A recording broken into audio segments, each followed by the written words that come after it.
పిల్లలు చేసిన పనికి బస్ డ్రైవర్ షాక్. ఒక డ్రైవర్ పడుతున్న కష్టం చూసి ఆ చిన్నారులు ఇలా చేశారు. చిన్నారులు చిన్న చిన్న పనులు చేస్తూ డబ్బులు సంపాదిస్తారు. ఆ సంపాదించిన డబ్బులు దాచుకొని మరీ ఎక్కువ పనులు చేసి మళ్ళీ సంపాదిస్తారు. మళ్ళీ సంపాదించి దాచుకుంటారు. మళ్ళీ ఎక్కువ పనులు చేసి మళ్ళీ సంపాదిస్తారు. మళ్ళీ సంపాదించి మళ్ళీ దాచుకుంటారు. ఆ రోజు పరీక్ష చివరి రోజు. ఆ తర్వాత సమ్మర్ హాలిడేస్. బస్లో వాళ్ళు సంపాదించిన డబ్బుని ఒక బ్యాగ్లో వేసుకుంటారు. అలా మొత్తం సంపాదించిందంతా ఆ బ్యాగ్లో వేసేసుకుంటారు. అలా చేస్తుండగా ఒక ఆంటీ ఏం చేస్తున్నారా అని చూస్తుంది. సో ఆ బ్యాగ్ని దాచేస్తారు. ఒక చిన్నారి ఎవరికి చెప్పద్దు అని సైగ చేస్తుంది. వాళ్ళందరూ ఆ స్కూల్కి చేరుకుంటారు. స్కూల్కి చేరుకున్నాక వాళ్ళందరూ బస్ బయటికి వచ్చి, అంకుల్ ఇంకా ఇద్దరు స్కూల్ పిల్లలు అక్కడే ఉన్నారు, వాళ్ళు ఒక బ్యాగ్ తెస్తారు, ఆ బ్యాగ్ మీకే అని అంటారు. సరే అని ఆ అంకుల్ బయటికి వస్తారు. ఆ ఇద్దరు చిన్నారు కూడా ఒక బ్యాగ్తో బయటికి వస్తారు. ఆ బ్యాగ్ తీసుకొని తెరుస్తాడు.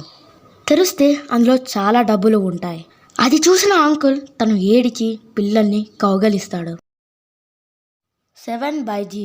అమెరికాలో పిల్లోడు యూట్యూబ్ చూసుకొని కార్ డ్రైవింగ్ నేర్చుకున్నాడు. ఒకసారి ఎవ్వరు లేనప్పుడు తన సిస్టర్ని తీసుకొని మెక్డొనాల్డ్స్కి బయలుదేరాడు. కార్లో వెళ్తుండగా కొంతమంది తనని చూసి పోలీసులకి ఇన్ఫార్మ్ చేశారు. పోలీసులు వచ్చేసరికి తను మెక్డొనాల్డ్స్లో తింటున్నాడు.